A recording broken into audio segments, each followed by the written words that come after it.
Pemirsa, tidak ada alasan bagi Komisi Pemberantasan Korupsi atau KPK untuk mengusut dugaan markup proyek kereta cepat Indonesia China atau WUS. Mahfud MD sebelumnya menduga ada markup anggaran dalam pembiayaan proyek WUS di era Joko Widodo.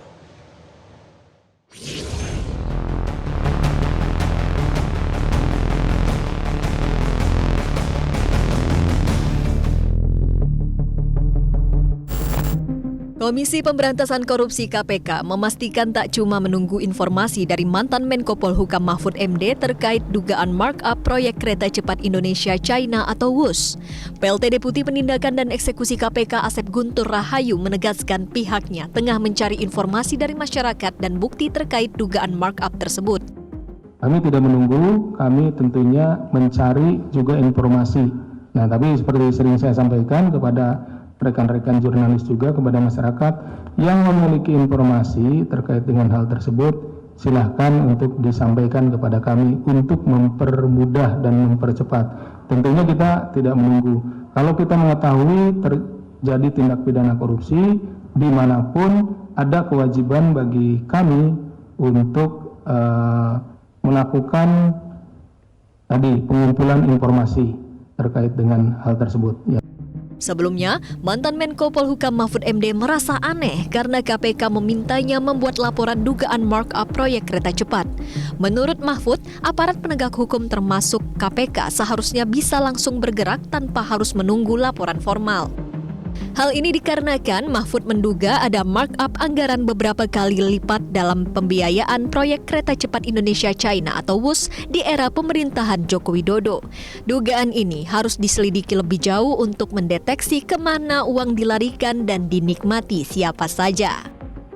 Memang KPK tidak perlu menunggu ya adanya laporan ataupun pengaduan, walaupun KPK mempunyai Direktorat Pengaduan Masyarakat (Dumas). Karena kita tahu kasus korupsi ini hak dan kewenangan KPK dalam melakukan proaktif investigation, ya, investigasi yang proaktif itu sangat terbuka sekali peluang untuk kemudian kasus-kasus yang menarik perhatian masyarakat langsung tim KPK bergerak. Karena tidak pernah ada kasus korupsi ditanyakan siapa pelapornya atau bagaimana cara menemukan kasus tersebut. DPR meminta pemerintah membentuk tim untuk memastikan proses perencanaan dan penganggaran dari awal proyek kereta cepat ini. Apalagi proyek ini mengalami cost overrun atau pembengkakan biaya hingga menembus angka sekitar 120 triliun rupiah. Saya kira pemerintah saat yang sama bisa paralel, saya kira teman-teman KPK bisa langsung melakukan mitigasi. Yang kedua, pemerintah juga bisa membentuk tim untuk memastikan sejak proses proyek ini dilaksanakan dari aspek perencanaan dan pelaksanaannya dan proses penganggarannya seperti apa. Karena termasuk ini kan mengalami cost overrun di tengah jalan. Ketika tadi sebenarnya nilai proyek kan hampir 96 triliun, tapi naik membengkak jadi 120 triliun. Kini menarik ditunggu turun tangan KPK atas dugaan indikasi tindak pidana di proyek kereta cepat Indonesia China. Apalagi dalam perjalanannya ada sumber pendanaan dari anggaran pendapatan dan belanja negara atau APBN.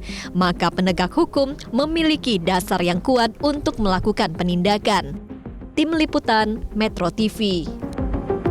Jelajahi cara baru mendapatkan informasi. Download Metro TV Extend sekarang.